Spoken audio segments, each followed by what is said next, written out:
Hello and welcome to the BCCJ's event, The Biodiversity Crisis and the Corporate Response.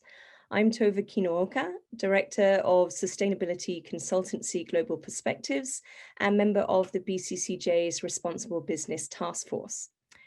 Like many people in the UK and beyond, my childhood Sunday evenings were spent glued to Sir David Attenborough's wildlife documentaries as he introduced us to spectacular creatures and places across the globe. These programs inspired and indeed continue to inspire today a deep sense of wonder for the rich and fascinating biological diversity on our planet. But biodiversity is much more than simply a thing of beauty or wonder. Our entire world is a delicately balanced, complex, and interdependent ecosystem, and the survival of our businesses and indeed humanity itself depends on the health of that ecosystem. In our increasingly urban lives, it's not always easy to see the connection, but we rely on biodiversity in fundamental ways, from food security through to finding cures for diseases. According to the World Economic Forum, humanity has already caused the extinction of 83% of all wild mammals and 50% of plants. Pretty shocking statistics. And we're only just beginning to understand how serious that really is and how close we are to tipping points that threaten to destabilize the ecosystems that we depend on. The business risks, both operational and reputational, are very real.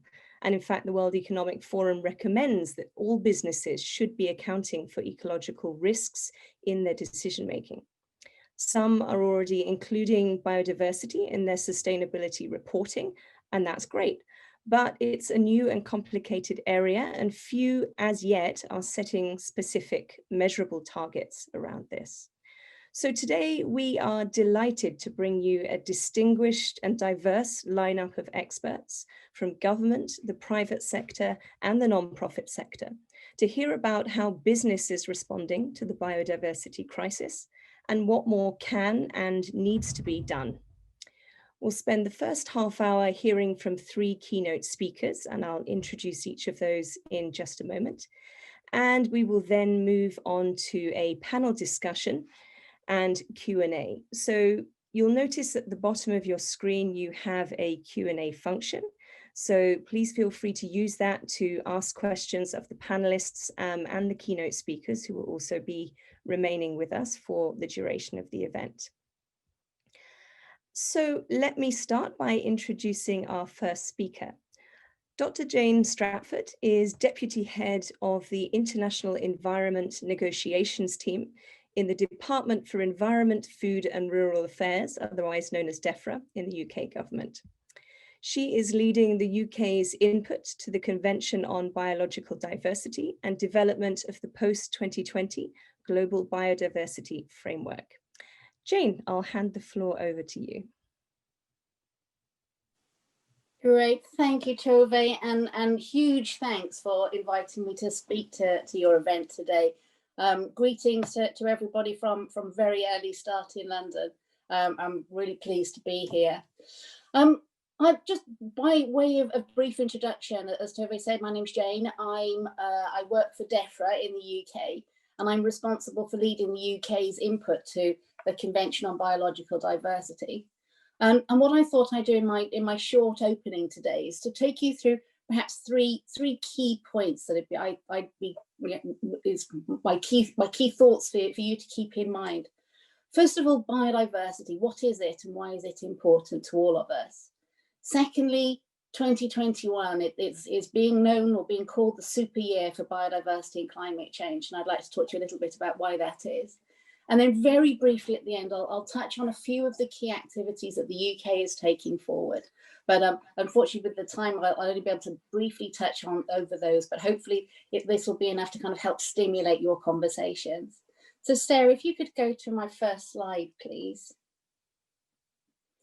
So first of all, biodiversity, what is it and why does it matter? Tove did a really nice introduction there where she explained how many of us, particularly in the UK, will have watched the David Attenborough programs and Still the One Planet, Programs that he presents, The Blue Planet, still attract huge worldwide audiences. And we are all captivated by the diversity of life on our planet. But it's not just the beauty of nature. Actually, it fundamentally supports all of our systems. Firstly, the terms themselves, biodiversity, nature, ecosystems, they do have distinct meanings when you get down to the sort of science and where it comes. But essentially, what we're talking about is all forms of life on Earth, be that the wildlife, the creatures that live around us, be that the plants that we survive on, be that the marine environment. And we are losing the biodiversity at a rate that we've never before seen. We've now got a pretty good picture of what we're doing, the state of biodiversity. There are a number of global scientific bodies that operate globally, looking at the state of the global environment. IPBES is one of them, but there are plenty of others that have been looking at the state of biodiversity across the globe and looking at the rate of what is happening to it. And the rate of loss is greater than we've ever seen before. We are losing 30 football pitches of forest every minute. So in the 10 minutes that I will be speaking to you, that's a significant amount of forestry that will be lost and never to be replaced.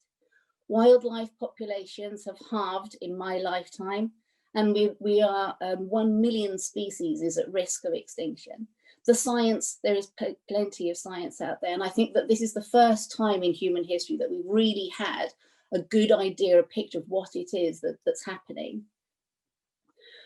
The thing is, when we lose nature, we don't not only lose something that's intrinsic and interesting and makes us feel pleasant, but actually it's our very life support systems. We rely on nature for our food, be that from growing it on the land or from taking it from the water. The marine environment, we so often forget the marine environment when we're thinking about nature and biodiversity. But of course, 1 billion people rely on fish for their daily diet, for their daily protein intakes. But also biodiversity is linked to other things. It regulates how the planet operates. And for example, our ability to adapt and to build resistance to climate change is very much focused on nature. And COVID-19, I think the biggest impact that all of us are feeling right now has a direct link to biodiversity and the poor relationship that we currently have with that. And if you need the numbers, it's estimated that over half the world's total GDP depends on nature. And why are we losing biodiversity? There are 5 key drivers for it. The first one is land use change, it's climate change, it's about invasive species, it's overexploitation and it's pollution. We move on to the next slide. In 2021, this is being called the super year for tackling climate change and biodiversity loss. And if you were thinking about doing something more about nature, this really is the year to be thinking about it. This year, there are 2 big international conventions that will be taking place, both of which have a strong linkage with biodiversity and climate change.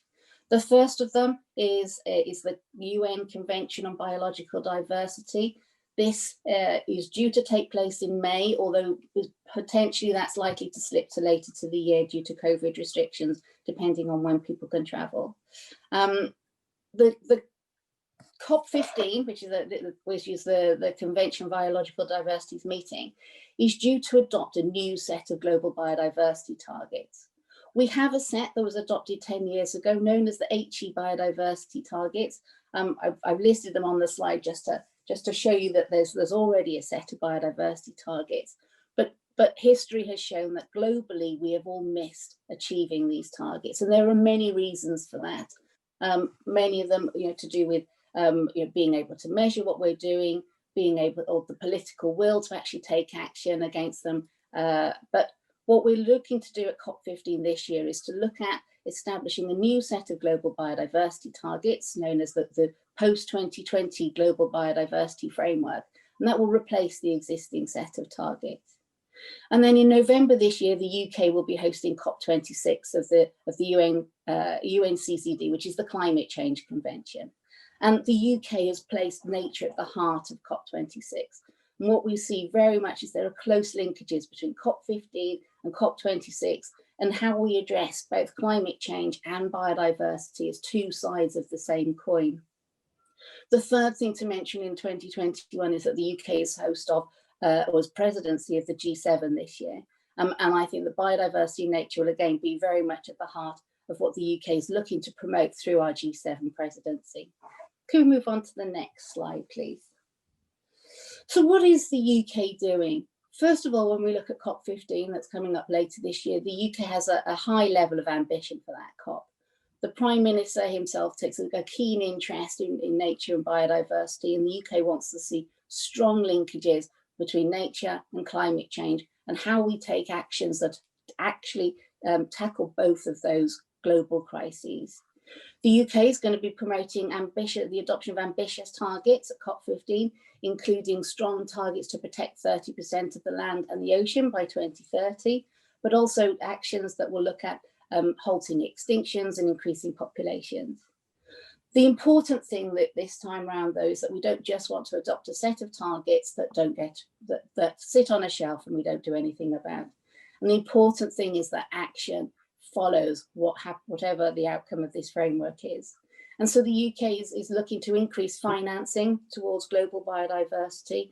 And just on Monday this week, the Prime Minister attended the One Planet Summit in France, where he announced that the UK would be spending 3 billion of our international climate finance on solutions that protect and restore nature and biodiversity. So the UK is one of the first countries to announce doing that.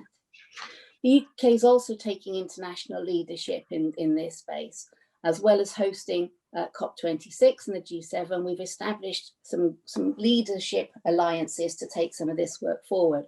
We host the Global Ocean Alliance and the High Ambition Coalition for People and Nature, which is about building support from high level, from political leadership in many countries and from businesses around the world, showing commitments towards biodiversity and tackling the biodiversity loss crisis. And then in terms of domestic action, the UK is doing a raft of things. I've listed just a few here, which will be of interest to the audience today. But the UK is establishing an environment bill, which will enshrine in law some targets which tackle biodiversity loss and pollution. We have the Dasgupta review, which is it was initiated by the UK Treasury back last year, and that's due to report very shortly, just in the next few weeks. And that's Professor Dasgupta, who is an emeritus professor from Cambridge, who's looking at the economics behind biodiversity and what we should be doing to maintain it. And then finally, just one thing I would mention is also that the UK is very closely involved in a task force on nature-related financial disclosures, which is encouraging the finance sector to think about, in the same way that they think about climate when they're looking at their business planning, is how they can also include nature in doing so. The UK is really keen that we don't only develop a framework that's for governments. If we're going to make a difference to the biodiversity loss, we need everybody to be involved, governments, business and individuals, which is why I'm really pleased to be invited along today and to hear the conversations and the panel discussions that are moving forward. So that wraps up my introduction, and I'll hand back to you, Tove, to move on to the next speaker. Thank you. Thank you very much, Jane, and some really interesting and important takeaways there. I think I love the focus on action, so that's really good to hear coming out of the UK. So we've had the perspective now from the UK government side. We're now going to move to the Japanese government perspective. And in March 2019, the Financial Services Agency of Japan, the JFSA, decided to create the position of Chief Sustainable Finance Officer, CSFO. And this is to plan and coordinate on promotion of sustainable finance, both internally here in Japan and globally. And Satoshi Ikeda was the one chosen for that extremely important role. And we're delighted to welcome here as our next speaker today. So Ikeda-san, I will now hand over to you. Tove, thank you so much for your kind introduction. As being introduced, I am Chief Sustainable Finance Officer of the Financial Services Agency of Japan. And the Financial Services Agency of Japan is the supervisor of banks and insurance companies, and also the regulator of capital markets in Japan. So, well, I'm very delighted to speak to you all today, but I suspect that to some of you, it may look odd that the financial supervisor like myself addressing the issue of biodiversity. But I would say that it's without exaggeration that, well, person like myself being involved with this kind of seminar certainly represents the very critical shift occurring within the financial system.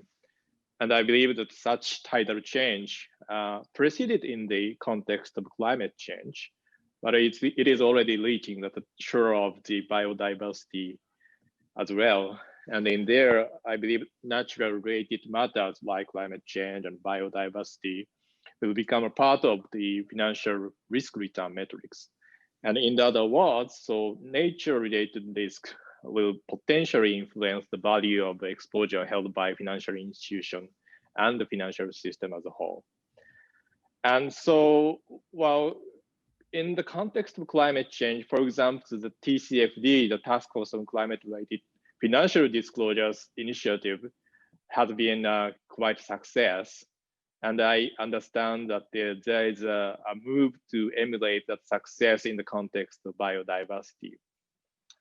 But at the same time, I'm also aware that the biodiversity is also associated with certain own characteristics being different from climate change. And actually, Financial Services Industry of Japan is also the member of the NGFS, Network for Greening the Financial System. And NGFS has been focusing on the climate change issue, issuing a certain scenario analysis guidance or the guidance for climate-related risk supervision. But we will silently, quietly, but surely moving on to address the issue of biodiversity as well. Also, I am aware that, well, to emulate the TCFD, there is a certain move to formulate the TNFD. So, well, all those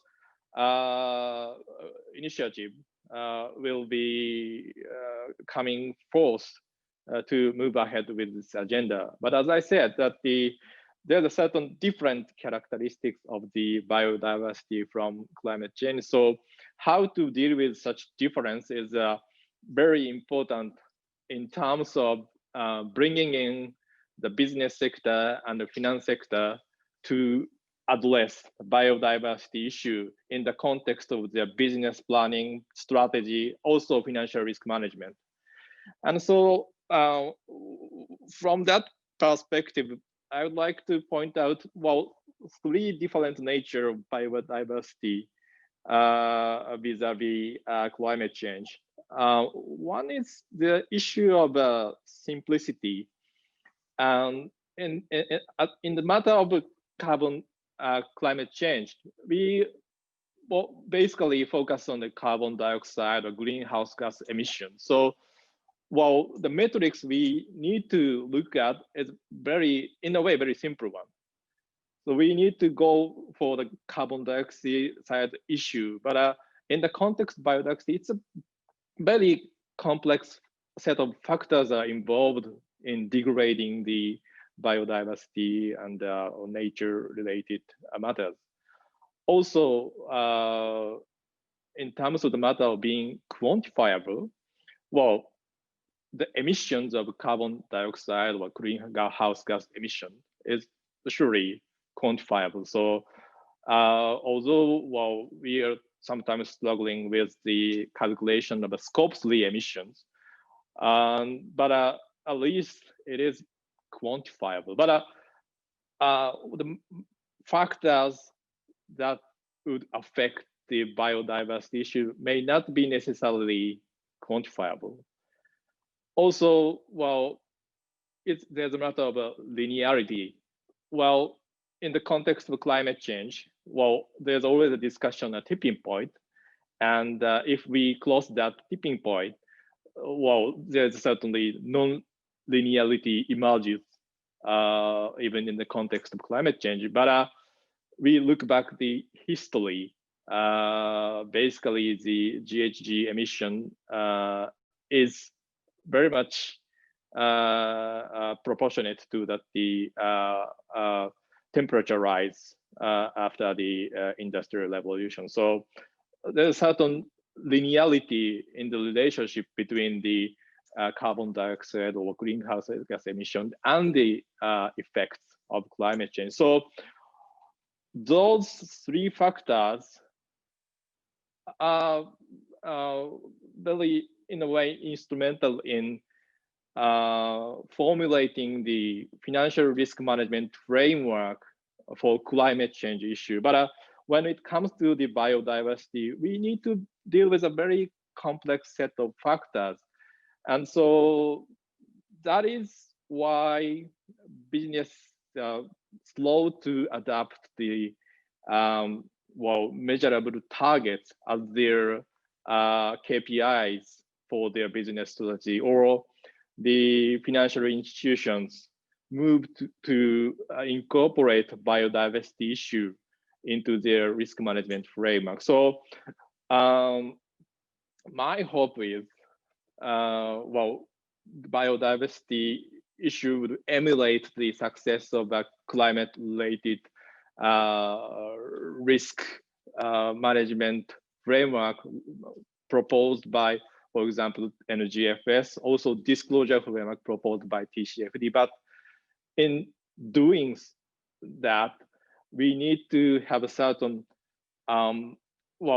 common metrics of measuring the biodiversity issue, which can be used by businesses and financial institutions. So I certainly admire the efforts by, for example, Terra Carta or the World Economic Forum's common metrics and the consistent reporting of sustainable value creation. But I think connecting the environmental concern with the business issue or financial matters requires a certain framework to easily monitor the environmental degradation and also the effect of such issues on business and finance.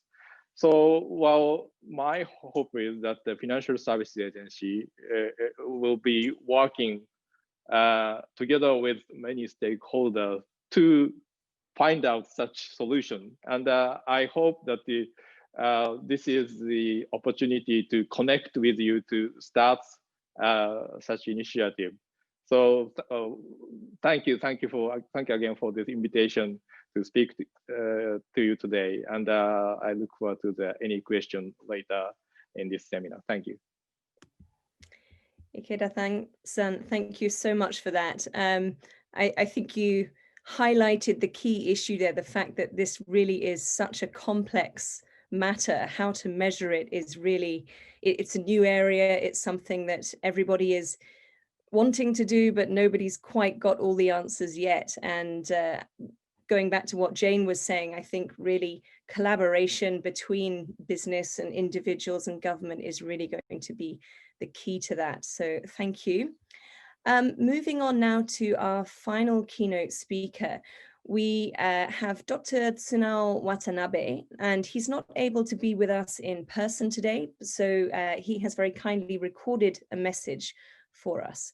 So Dr. Watanabe is the Senior Program Coordinator for the United Nations University Institute for the Advanced Study of Sustainability, not the shortest title ever, but a wonderful institution that is has an initiative known as the International Satoyama Initiative. Dr. Watanabe is currently heading up that initiative, and their aim is to realize societies in harmony with nature through landscape approaches to biodiversity, conservation, and human well-being. So really connecting the nature and the human side, the impact of that. So I will now ask Sarah to go ahead and play the video, please. Distinguished colleagues, thank you for the opportunity to speak on behalf of the United Nations University Institute for the Advanced Study of Sustainability at this event. I am Tsunao Watanabe, project manager of our project titled International Satoyama Initiative. Since many of you may not be familiar with us, I would like to first briefly introduce UNUIAS. We are one of 13 institutes that make up the United Nations University. Our work is focused on sustainability in main areas including sustainable societies, natural capital and biodiversity, and global change and resilience. Our office is in Aoyama here in Tokyo. Today, I would like to talk mainly about our work with biodiversity. We work closely with United Nations policy processes, especially under the Convention on Biological Diversity. The Convention on Biological Diversity, or CBD, entered into force in 1993 and has 196 party countries. From 2011 to 2020, the United Nations celebrated its decade on biodiversity, including a new strategic plan for biodiversity. The strategic plan included a set of 20 targets for biodiversity policy named the Aichi Biodiversity Targets because the conference of the parties in 2010 was held in Aichi, Nagoya, here in Japan. These Aichi targets represent an important change in biodiversity priorities with the shift towards more sustainable use of biodiversity rather than focusing only on strict conservation measures.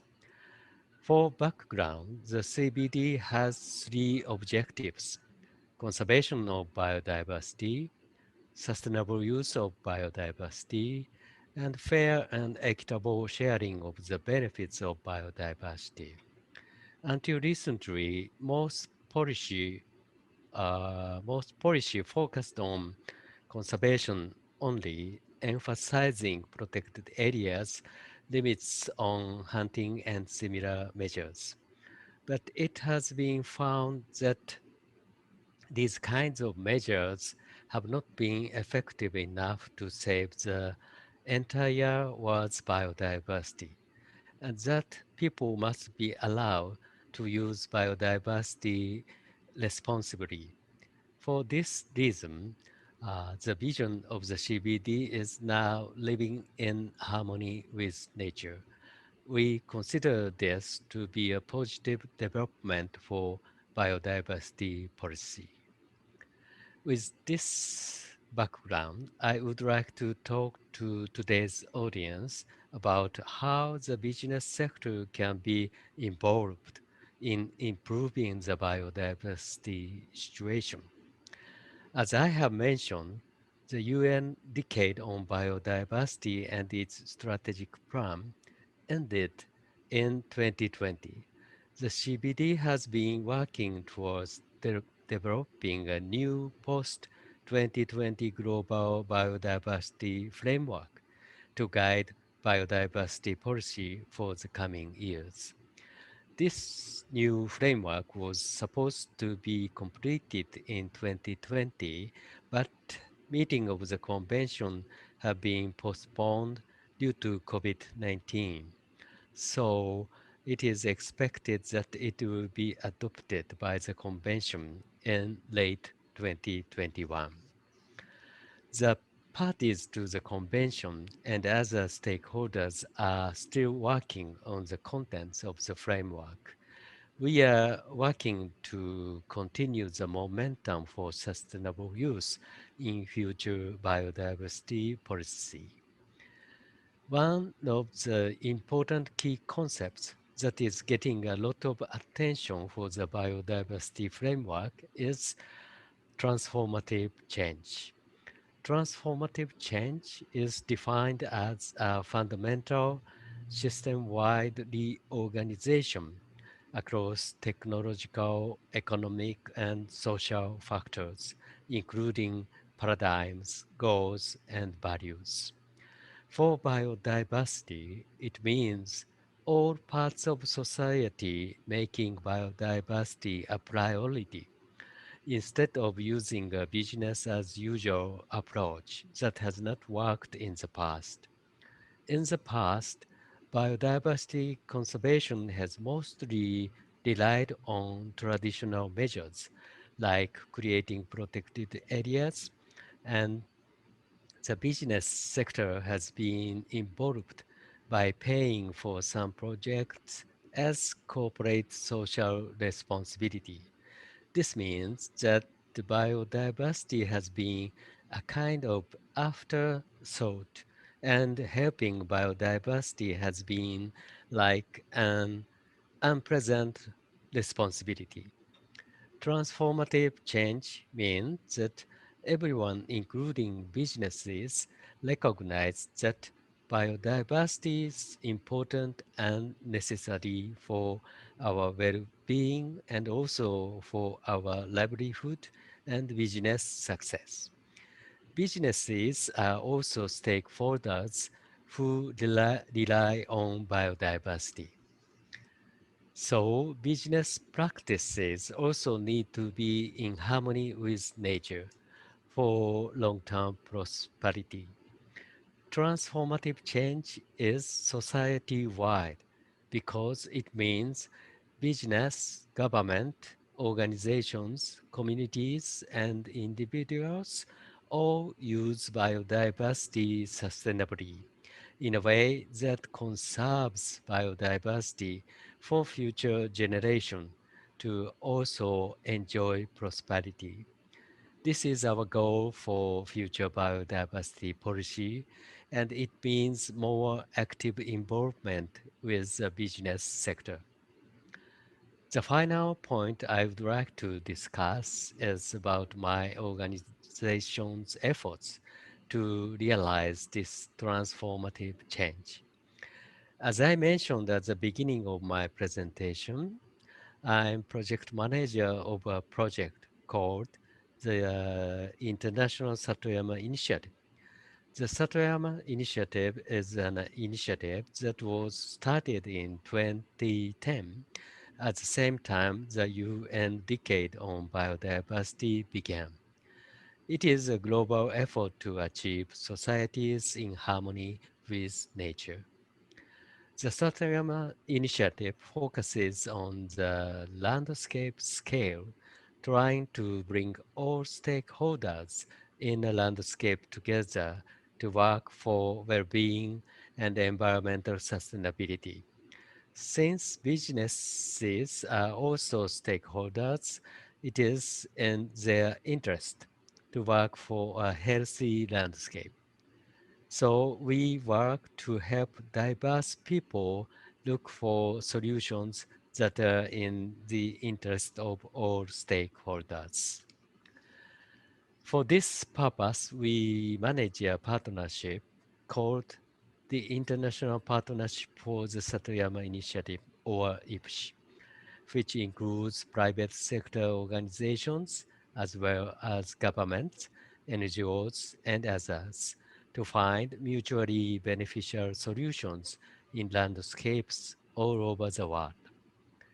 The main point of the IPSHI partnership is different from conservation of so-called pristine nature, which implies a human versus nature relationship and limits exploitation of biodiversity.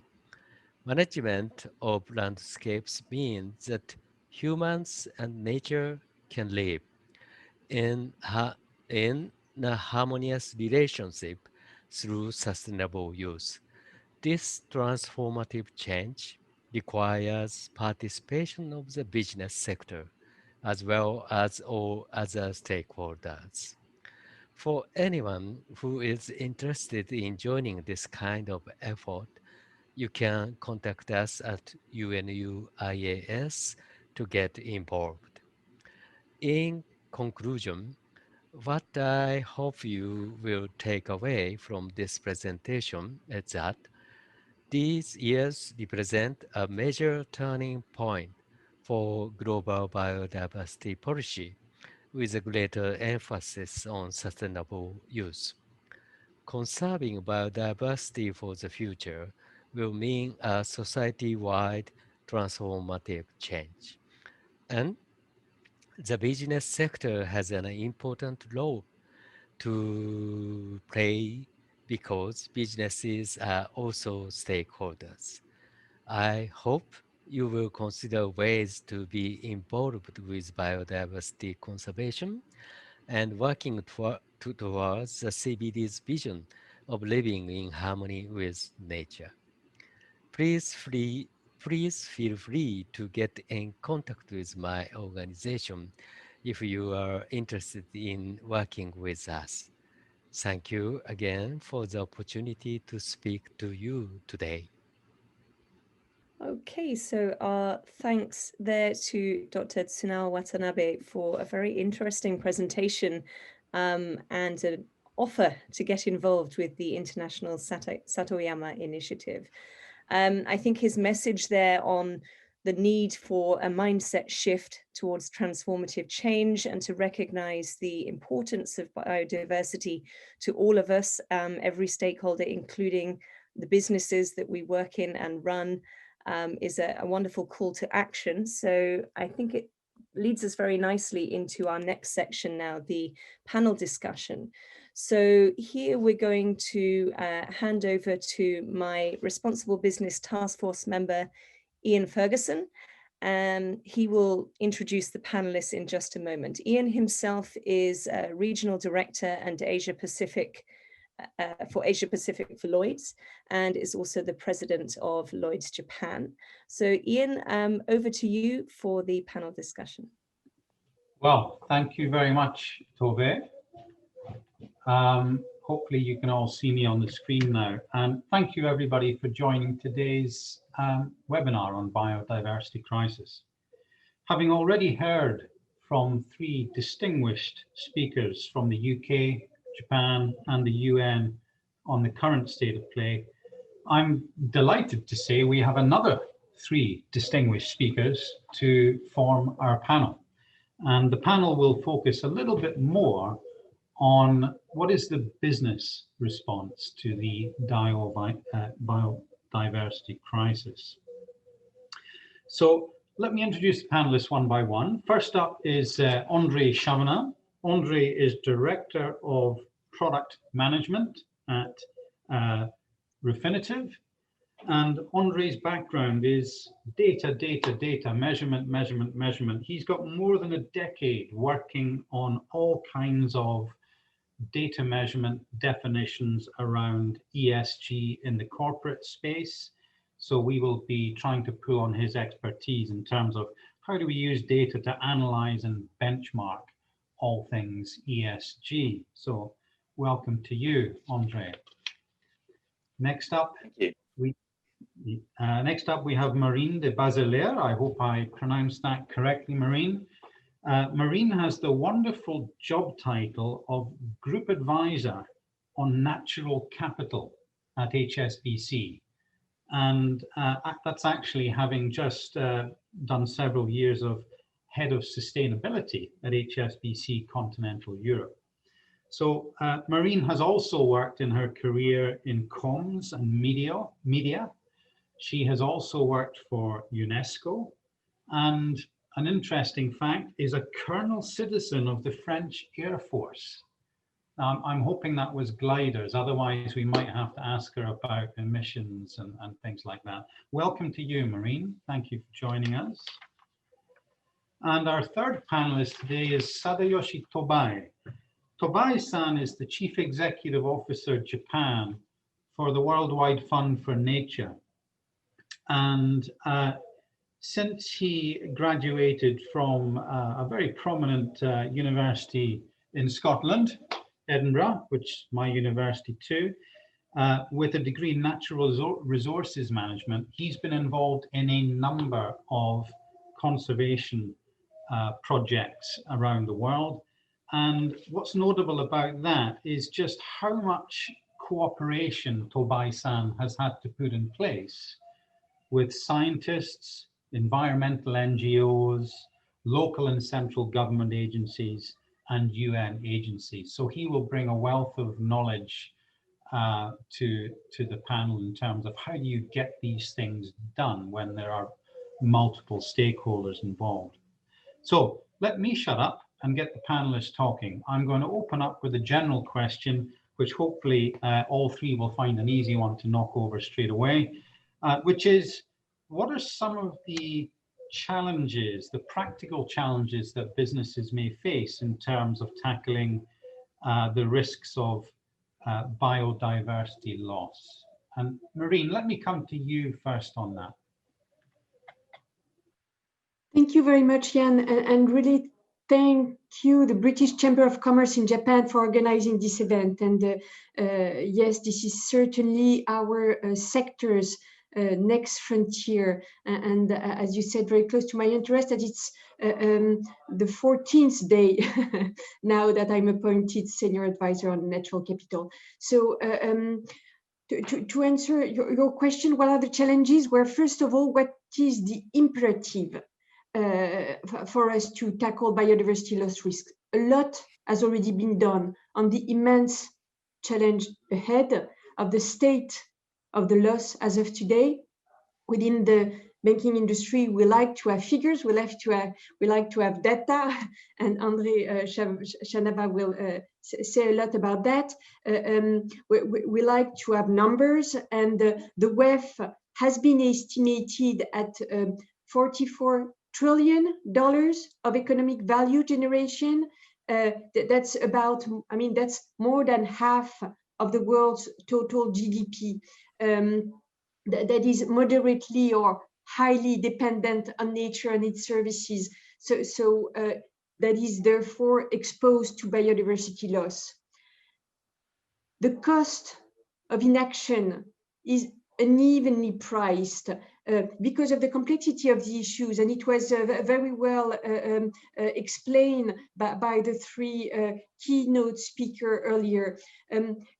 Translating it again into financial figures, it's certainly the reduced crop yields, loss of potential sources of medicines, reduced fish catches. I think those ones are kind of easy to measure. The land cover change is a bit more difficult to measure, and the EU estimates, I didn't find worldwide estimates, but the EU estimate that the yearly loss in ecosystem services range between 3.5 and 18.5 trillion.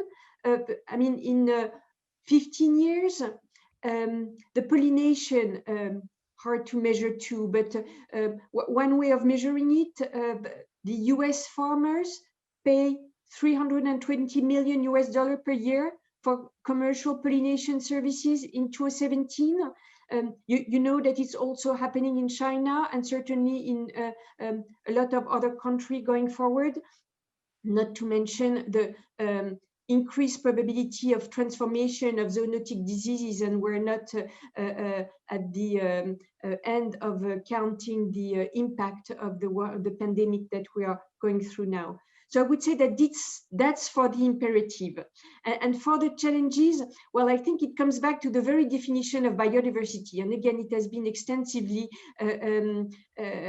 covered earlier. I mean, thank you very much, Mr. Satoshi Keda, for your presentation, because it's really at the heart of the challenges that we are facing in the financial industry. How do we embed that complexity inside our risk framework? Within HSBC, we have been developing sector policies for a long time, since 2004, to manage the way we tackle the risks of our financing may have to the environment. And our first sustainability risk policy was dedicated to forests. and product derived from forestry. Then we have also refined and complemented this policy. We have to avoid deforestation, protected sites. We have also developed policies for agricultural commodities like palm oil, soil, and another one dedicated to Ramsar zone. Is it effective? Up to the limit of those policies, I would say, because do we really understand the chain of consequences? Meaning, do we tackle the risk along the value chain? Are we able to translate the issues into a risk framework? Well, I would say that we have to be very humble. If we were, we wouldn't have the figures that I presented as the challenges ahead. You know that among the frameworks that the financial industries are following in terms of environment, there's the equator principles that most of the large banks have adopted. And since last year, since July 2020, there's now a new commitment on biodiversity and data sharing. The banks have to materialize the fact that we support conservation, including the aim of improving the evidence base for research and decisions related to biodiversity, meaning it's quite vague, even if it's in the frameworks for now. We are looking seriously at the TNFD that was mentioned several times, and again by Mr. Satoshi Ikeda, the task force on nature-related financial disclosure that should be launched mid-2021 and certainly should help better understand and probably assess those risks. Maybe as a conclusion on the imperative and challenges is that for sure we cannot say that we have a robust response to a question that we do not understand well, but it's identified. Thank you, Marine. I'd like to give the other panelists an opportunity to also answer the same question, and in terms of what do you see as some of the key challenges for business in tackling these biodiversity risks. Andre, how about you? Have a go next. Thank you. And again, I'd just like to say a warm thank you to the British Chambers of Commerce in Japan for inviting me to this panel discussion. So I've done a little bit of digging around in our own databases, and I thought it may be interesting to share a couple of insights, because whilst I can't say what are the specific reasons why certain companies find it a challenge to process or collect biodiversity relevant data, we can see like the glass 4/5 empty in terms of disclosure of how companies are reporting in terms of their impact on biodiversity. So the 4/5 piece is actually fairly accurate. So we have in our database, just for reference, we have about this universe that I was looking at is about just shy of 8,500 publicly listed companies, and I found about 1,700 publicly listed companies that have actually reported on their impact around biodiversity. Now, these are qualitative statements, and they do vary a lot in the quality of the reporting. But you know, as a percentage, we're talking only 20%, right, of a universe of companies that are reporting on their biodiversity impact. So, you know, there's clearly this is not like reporting on carbon related metrics where we have much higher and more numeric outputs to compare against. So it's clearly companies are you know, the guidelines, the frameworks to report on biodiversity metrics are not quite there yet. But then it's going to happen, right? And myself, I'm part of the task force on nature related financial disclosures, and those metrics will eventually become available. So yeah, so there's clearly there's some challenges around that. What I can also say is that from an industry or business sector perspective, it's maybe no surprise that of those 1,700 companies that do have a statement around biodiversity impact, the top business sectors are around mineral resources, utilities, energy, fossil fuels, food and beverage, and real estate. Those are the top 5 sectors that are showing that. Interestingly, of those 1,700 companies, there are 212 are from Japan. So these are companies headquartered in Japan.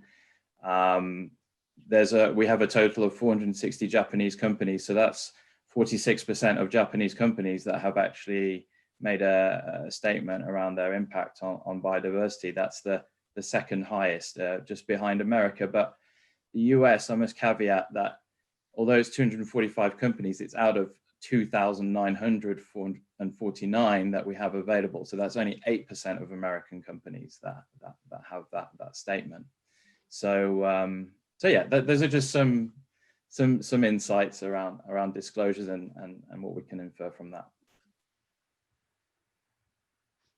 Thank you, Andre. And Tobai-san, any comments on this topic from yourself? Yep. Half of my time is spent on having one-on-one dialogue with Japanese businesses. And most of those topics are sustainability of the company, plus it's linked to biodiversity. So I'm very happy to hear from Andre that Japanese company amongst his universe of data sets has a higher proportion of reporting on biodiversity. So that's a good start. And that's the environment in which we are operating your businesses, our businesses in this part of the market. Now, Ian, your question is that what are the practical challenges that the companies are facing in terms of responding to the roles and responsibility in reducing biodiversity loss and recovering biodiversity to the level where we have already lost half or more than half of what existed in the past. Now, there are 2 big aspects here. One is the complexity, which Ikeda-san mentioned. In terms of reporting and disclosing your company's footprint, your companies are linked to the greenhouse gas. There's already a protocol and you only need to report on certain substances, so that's good. Now, when we move our topic onto the biodiversity issues, then if you're trading timber, if you're trading seafood, then it's biodiversity, that's 100% clear, so that's not a problem. But often, biodiversity is being used to produce product, but they may not be the main ingredients, they may not be the main product, so that you don't really want to appeal to your consumer that you're using that certain products from nature. One example is the palm oil. It's already a big issue in Europe, but it hasn't caught up at the desired level in Japan yet. But every single business, every single person in any part of the world would be using palm oil because we use detergent, we use all these toiletry goods, and often they're used in processed foods. So everyone is exposed, almost every business is exposed, but the linkage is not that clear, therefore they struggle to start reporting. And likewise, for example, natural rubber is a major product that nature gives us, and that provides us with mobility. When we fly, the airplane has big wheels, and they're made up of natural rubber. Again, Japanese industry, well, one of the internationally competitive business sector is auto industry in Japan. Again, do you know any car that doesn't have tires? So the sustainability of industry, again, hinges upon the sustainable production and the social license to use such key product for the foreseeable future in a sustained manner. Again, that linkage is coming to light in the last few years, but that wasn't the case over the last decade of biodiversity conservation effort. So I think the challenge is that we need a data provider, service provider like Andre's company and all those advisors to help companies to establish the linkage between their products, their services back to the nature, which is not so apparent in many cases. That's number one challenge. Now, there's a number two challenge, which climate folks, climate community, climate international dialogue has already resolved. It's the political will. Now, when I have a dialogue with a Japanese company, they often say, oh, I understand that there are some pioneers who are taking very advanced responsible sourcing, sustainable purchasing policies. That's good. Why are you telling me, our company, that you have to act now? There are plenty of companies that aren't starting actions. Why do you come to me? Or they say, well, we report climate because there's already a political will. Japanese companies committing, in last year, there was a big announcement that Japan will go zero carbon by 2050. So there's a clearly sign, and that's why a lot of Japanese companies are signing up on all sorts of zero carbon initiatives, including traditional industries such as steel industry. Has that happened in the past with the biodiversity targets? Well, being an NGO, I shouldn't say no, but in reality, it was too weak to send a very strong message to business leader to think, now it's time for us to start thinking about it so that we don't get left out. Well, luckily, we've got Jane today, and UK government, the Chinese government, and the French government, they're leading all these international negotiations to dramatically raise the level of political commitment. So the message to business is getting clearer that it's not next 10 years, it's going to be this year, which will determine the level of a commitment, level of a responsibility for business leader to start thinking about it. And then it's not about 3 years later, 5 years later, it will be this year. So that challenge hopefully will be resolved by the end of this year. Back to you, Ian. Thank you, Tobai-san. And that answer does go to one of the questions we have, which is all about somebody's expressing their doubt whether there is the political will. Politicians, will they actually work together? What we're hearing on the seminar today from the UK, from Japan, from the UN, and also in this panel is the imperative to work together, not just at a political level, but also at a corporate level. I think what interests me also in your answer there, Tobai-san, is a lot of people focus on the corporate impact on biodiversity, but actually maybe we should think of it the other way around, because these businesses would not be in business if it were not for biodiversity, because they depend upon biodiversity to run their businesses. And that brings us to the point of not just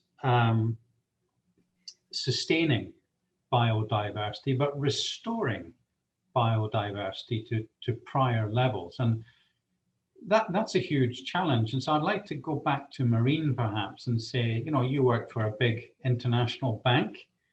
How on earth can we finance, where's the money going to come from to support all of this regeneration activity?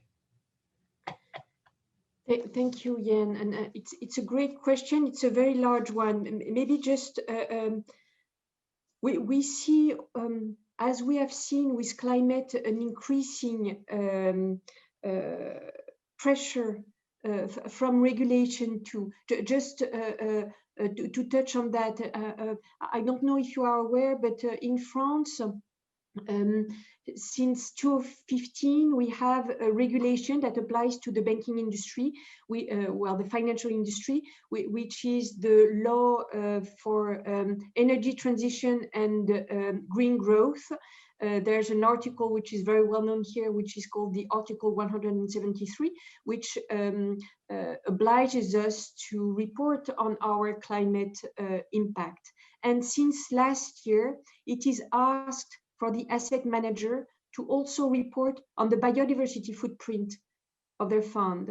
And not to say that they know how to do it, I mean, I'm exchanging a lot, but it certainly drives services to support companies to report on their biodiversity footprint so that the asset manager are able to have reliable data to assess that biodiversity footprint. I think it's a virtuous circle. I think that the work from the NGO, the work from the corporates, the business opportunity, the financial industry, all working together makes this trend progressing.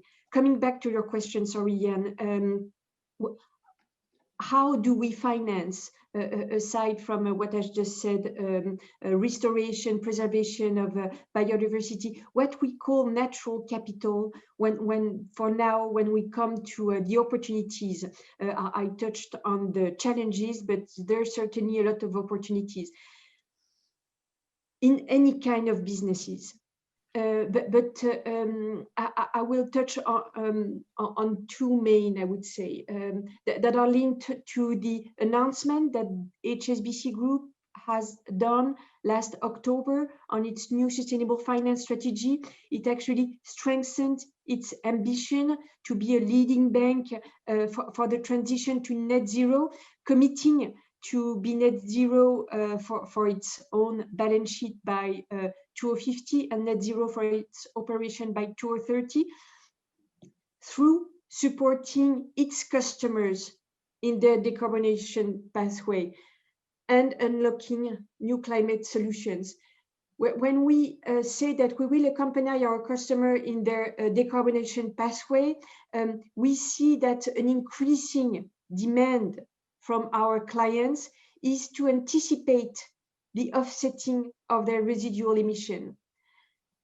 The work that is done now on carbon offsets, the voluntary carbon market, you may have seen the work that was launched by Mark Carney, the IIF, and the chairman is Bill Winters, the CEO of Standard Charter, on the TSCVM, another acronyms, which stands for the Task Force for Scaling the Voluntary Carbon Market. For now, what we see is that there's an enormous demand of carbon credits out there and an enormous demand for carbon credits out there, and they do not meet for a lot of reasons. And what we see also is that what we need in the future is more of carbon sequestration. Most of it comes from nature, and more of restoration of lands. So for now, a lot of credits are on reduction of carbon emission, but there's also removals, and it's what is needed the most in the future. So to us, all the work that is done around carbon credits, the fact that a lot of companies, institutions are committing to carbon zero will be a driver to finance the restoration and preservation of biodiversity going forward. It would be great to have biodiversity credit, and we see some arising, such as the ones that we bought in Australia, the coral reefs credits. But what we think too is that probably at this point, the biggest chunk of carbon credits for biodiversity will come from high quality carbon credits. An increasing demand from, again, institution companies to balance their decarbonation pathway, I mean, aligned with science-based target, for sure. The idea is not to do any greenwashing, but we need to support the sequestration potential of nature. So a lot will come from that demand for carbon credits that have other additional characteristic, meaning high biodiversity advantages also as social ones. That's one. My second example is about natural capital. Specifically, you may have seen that HSBC a couple of months ago announced a joint venture with Pollination with the idea to create a different asset class on NBS and really on nature-based solutions, sorry. And the idea is really to lead on natural capital, thinking that we need to move from philanthropic dependent project to bankable project to move this sector at scale. And the ambition is great, and will certainly help frame the natural capital asset class, as well as helps scale it up. And I would just end with, yes, you said, Jan and Tobai, that a lot is needed around alliance, and on the One Planet Summit that Jane mentioned earlier today, that was held on Monday, the Prince of Wales announced in its Terra Carta coalition the fact that Alliance was launched on natural capital investment, and for now driven by Lombardier, Mirova, and HSBC Pollination. And the idea is really to have more of asset managers to join this alliance with the aim to catalyze $10 billion by 2022 to finance natural capital. Not only commitment to bring money, but also being together to define the right frameworks to finance this natural capital. There are a lot of other drivers and opportunities, again, in any kind of business, I would say, being it in the global markets, being it for our company business, or being it also for the private bank. So really what we need also to drive that market, it's data. It comes back to data, because it can also help us build a lot of financial products that will support biodiversity restoration or preservation. Thank you, Marie. Let me change tack a little bit, because what we hear in terms of disclosure comes primarily from large international corporates like HSBC. Indeed, the Lloyd's Insurance Market, my own organization, just recently announced its first ESG report in terms of our ambitions over the medium term in this area. But a lot of our BCCJ members are a bit smaller.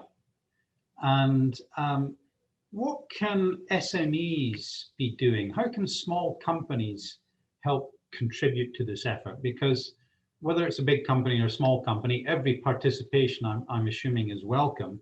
And we do have a lot of members who'd like to somehow get involved. So let me throw that one first to Andre, if you'd like to address that area. Sure, I'll try.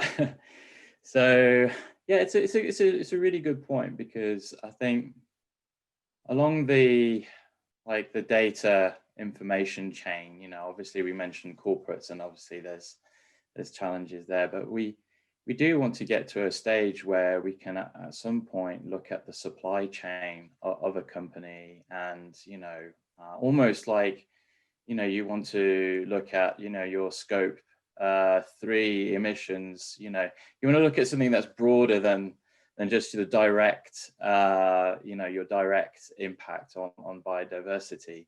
So the role of SMEs is going to be key. You know, the thing that I'm conscious of is that collecting ESG data is expensive as well. It's not easy to do, and you know, there is a reason why we only, well, I mean, we have a very high coverage, but you know, we're just shy of 11,000 publicly listed companies in total, but there are 65,000 plus listed companies in the world, and however many millions of SMEs that are out there and that are private. And so, you know, I'm not being particularly helpful here in terms of giving specific guidelines for SMEs in terms of disclosure, but I'm just acknowledging that it's not easy to do, and it's expensive as well. But I'm sure that there are frameworks out there today, and I'm sure maybe TNFD will provide some framework in the future for helping SMEs to report maybe on a core set of really useful metrics. It doesn't have to be a plethora of data points. As long as we have a couple of few of decision useful metrics. I mean, I'm also thinking out loud here, but when it comes to analyzing this data, we need to have a good sense of where are these entities based, geographically speaking. So even just having a good idea of where geographically these entities are is already useful, because we need to be able to roll up the information. If I take there's been some good work on that point actually. UNEP FI, they've got a corporate impact analysis tool, and even though we did some tests on some big companies, obviously based on what companies report today, they've got geographic segment data available, but it tends to be quite high level, or it can be at a regional level, and when you're trying to consolidate the geographical location of where an entity is operating, it's hard to do. So I mean, just having good geolocation data is going to be very helpful. Thank you, Andre. I mean, that I'm sure does help a lot of people listening in. I mean, do you have any more advice in terms of, if you're talking about it's all right to have a relatively small scorecard of just a few measures, what are the sort of characteristics of the data that you think might be useful for companies to look at to start measuring? What kind of things do you think they should attempt to? So we've been looking at that with so I'm part of a small little subgroup within the TNFD around data and metrics, and we've been brainstorming and scoping around what's data quality, so what are the kind of general characteristics we'd be looking for. So there's a frequency of update which is important. So a lot of the reporting today by companies is on ESG data is done annually. Now, if we're measuring biodiversity impact, a temporal factor is key because of seasonal changes and other factors like that. So there's a frequency of update, a temporal dimension to this.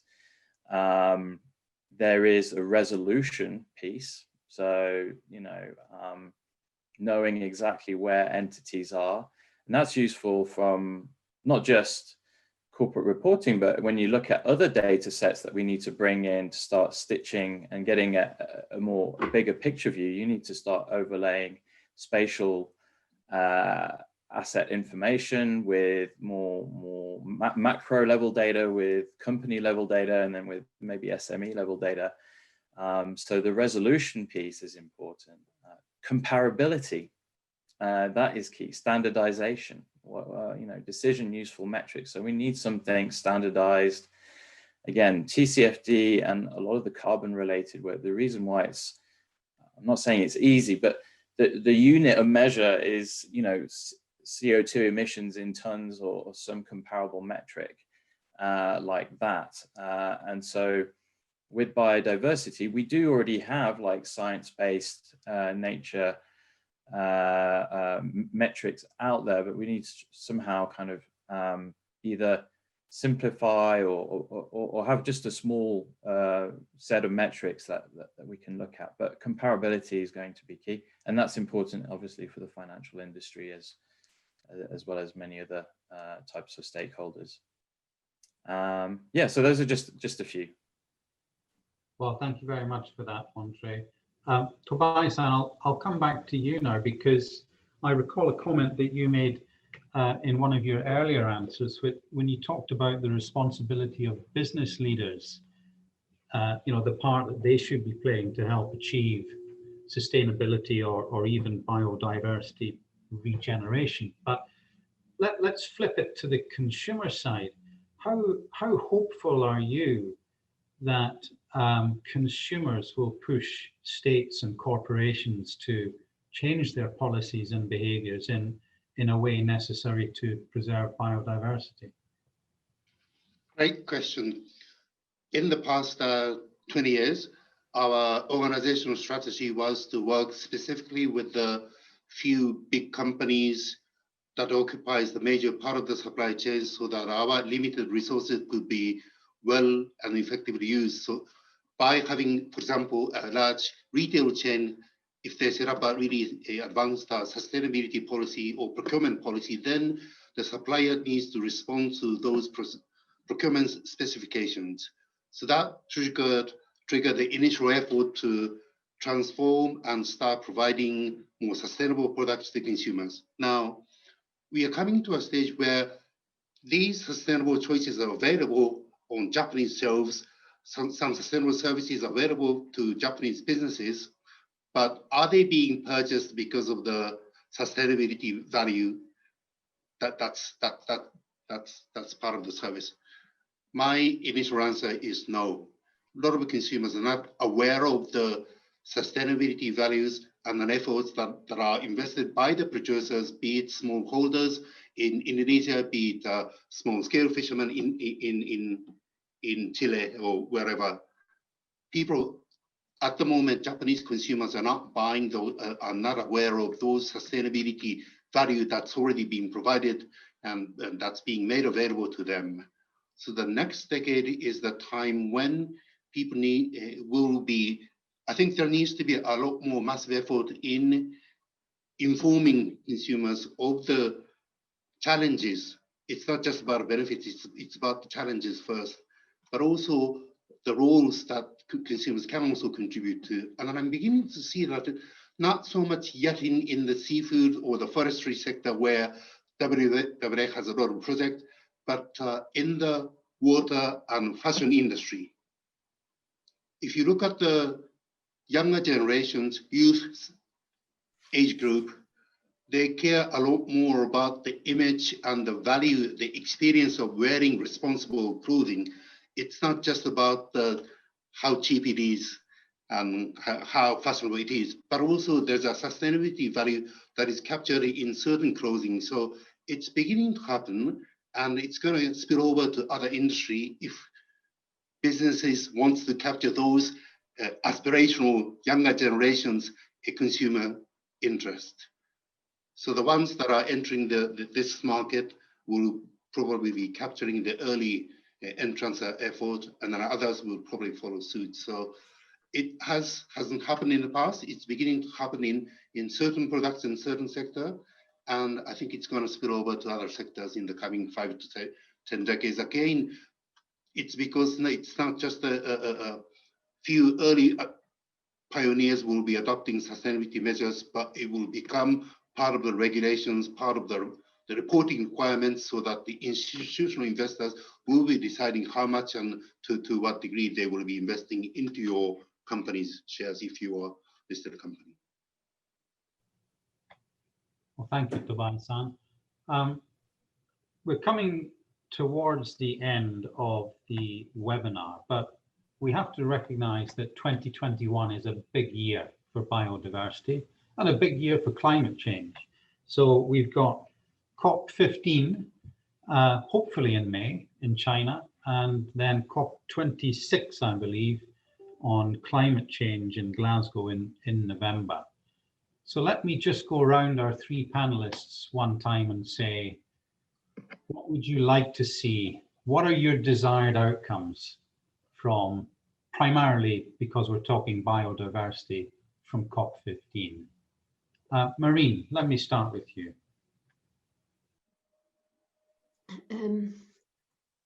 Thank you, Jan.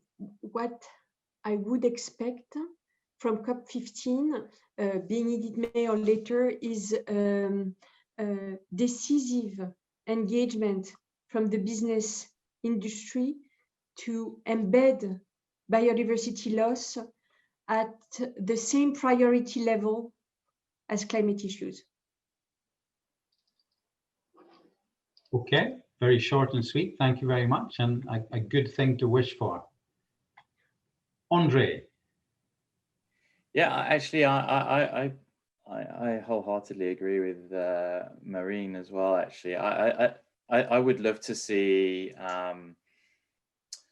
Obviously, we'd like to see more better corporate disclosure around biodiversity, and so that, you know, ultimately we can help, obviously, the investment and the sustainable finance community and provide that light, that transparency, and that standardization, which is what we do so well. But we depend on corporate company disclosure hugely. So I hope we can make advancements there in terms of improved transparency and the kind of clarity around certain metrics that are, you know, quantifiable, measurable, looking at impact, things like this. So this for me would be a great outcome.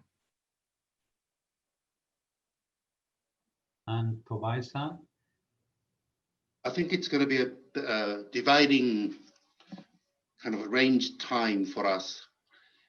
If the Convention on Biological Diversity heads of delegates adopts the strongest language on recovering biodiversity towards 2030, then it will no longer be a voluntary effort for business. It will be the operating environment in which you need to understand the limitations, but also advantages of being an early adopter to be able to get much preferential funding from financial institutions, and you will get rated better by service providers like Andre and other institutions. That strong message by the political will determine the course of business transformation. And then I think that will come because we've already seen over 50, 60 heads of states and world political leaders are committing to adopt a strongest language for the biodiversity recovery, which means that it will no longer be just about protecting animals in national parks, but it will mean that it will be transforming business so that it will actually improve the sustainability and business chances for the decade to come. So it's a economic, it's a social policy issue by the end of this year. That's my hope. Thank you, Tobias-san. In a moment, I'm going to hand over to our BCCJ President, David Bickle, to do closing. But I do notice that both Dr. Jane Stratford and Ikeda-san from the JFSA are still online. I just wondered, having listened into the panel, whether either of you had any closing remark or maybe even your own wishes for COP15. Ladies first, Jane. Thank you, Ian, and I found the whole debate really, really interesting, and thank you again for inviting me to take part in this. It's always interesting coming at it from a government perspective when we're wanting to ensure that what we're trying to do is as inclusive to the business and finance community as possible, and quite often we don't always talk the same language, particularly when we're talking about biodiversity or nature. As somebody that's sort of works very closely with the CBD and will be closely involved in the ongoings at COP15. What I'm hoping is that we manage to design a framework that feels that it reaches out to the business community. And in quite a lot of the conversations I've had with colleagues outside of government, quite often the language just doesn't speak to them. And I think that there's a lot of desire to do stuff, but we're not entirely sure how to capture it, how to measure it. And I think that the work that people are doing, particularly Andre and others who talked about the TNFD is a really big step towards addressing that. So as I said, what I'm hoping, my hope for this year is that we are able to raise the profile of nature in the same way that people know about climate change. Climate change in the UK, COPs are people, they appear on the news, people know what a climate COP is. Nobody knows what a biodiversity COP is, and my ambition is that by the end of this year, and I think it's unlikely that COP will take place as early as May, but hopefully it will be this year, hence our Super 2021. But my hope is that we raise the profile amongst the general population, as well as sort of, the people who don't work on the CBD, but actually we do it in a way that actually, as I said, the thing I started off with, what we need to see is clear actions coming out of this. And if the COP is the starting point for what we then do to make a difference over the next 10 years, that is the really critical point for me. And I said, thank you. It's been really interesting, and it's really great to hear the positivity and the desire of everyone to kind of take place, to be engaged rather in the process. Lovely. Thank you very much, Jane. Ikeda-san, final word for you before we go to our BCCJ President, David. Thank you for this opportunity to make a last remarks. Well, I'm very glad to participate in this seminar, and I'm very glad to find out that we share the same perception of the challenges we are facing, also the urgency of action. When it comes to the climate change, that certainly the Paris Agreement changed the landscape by introducing the concept of transition risks in the financial risk management. The Paris Agreement created that transition risk in the context of climate change, and I hope that in this year, in the context of biodiversity, the transition risk will be a real and material one for the financial sector and business sector. So that's my hope. Thank you for this opportunity again. Thank you, Ikeda-san, and thank you to all of our keynote speakers and panelists for contributing your time and your expertise today. I'd like to hand over for closing remarks to our BCCJ President, David Bickle. Thank you, Ian. Could I just confirm you can hear me as well at the moment? Can you hear me? Yes, we can hear you, David. Okay, thank you.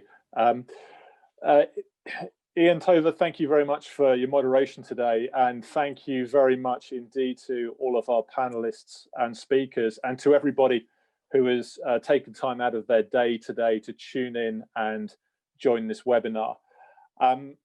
Particular thanks though to BCCJ Platinum member Refinitiv, and also our contacts in the climate change team at the British Embassy here in Tokyo, both of whom who've been instrumental in helping us organise this event today, and without whose good offices we wouldn't have been able to bring you such an outstanding panel of eminent speakers on today's topic of biodiversity. Whenever I have a chance to speak to our members and stakeholders, I do like to reaffirm the purpose of the BCCJ, which is that our members make great connections with people who matter. Clearly, what and therefore who matters is ultimately a point of personal preference. But I think as anybody who is a steward of business with a duty of care to stakeholders, both today and also into the future, it's clear that for anyone who has that mindset and that role, that sustainability must be an issue that matters to them. Now, as a Chamber of Commerce, in common with many other chambers of commerce, our stated mission is that we promote and support bilateral trade and investment between our two countries, so the UK and Japan. But I really think that this mission can also be framed as a desire to promote sustainable economic growth in our two countries. Now, sustainability is therefore a recurring theme that underlies the priority issues of the BCCJ around digital and technology, diversity and inclusion, and also responsible business. I think in the modern world, it's hard to foresee any scenarios where business models can thrive, where the environment and quality of life are being degraded, and where irreplaceable resources such as biodiversity resources are being depleted. Particularly over the last year, we've seen that COVID-19 has prompted us all to think about what it really means to be resilient. And I think there's widespread acceptance now that in order to be resilient, we need to operate in ways that are sustainable and that will protect our markets and resources, not only now, but in future generations. So today, from our eminent speakers and our panelists, we've heard, and they've all explained very eloquently, how crucial the maintenance of biodiversity is to a sustainable future. And we're delighted as a Chamber of Commerce to make some small contribution to promoting this discussion. And it's certainly our desire that we and our members can continue to contribute to this discussion going forward. I very much hope it will be possible to do that in future months, once again in a face-to-face format. We are still today in the virtual format like we have been for the last 10 months or so, but with current changes, and in spite of the difficult time that Japan, the UK, Europe, and the rest of the world is going through, I'm very confident that later on in this year, this will be a more positive and a brighter year for us all. So I very much look forward to joining everybody in the face-to-face format, hopefully, and having an opportunity to continue this kind of conversation with our stakeholders and members. So in the meantime, thank you again to all our panelists, particularly Refinitiv and the climate team at the embassy here in Tokyo. Please be safe, and we wish you the very best and look forward to connecting with you in the weeks in a virtual format and the months to come back in the face-to-face format. Thank you very much.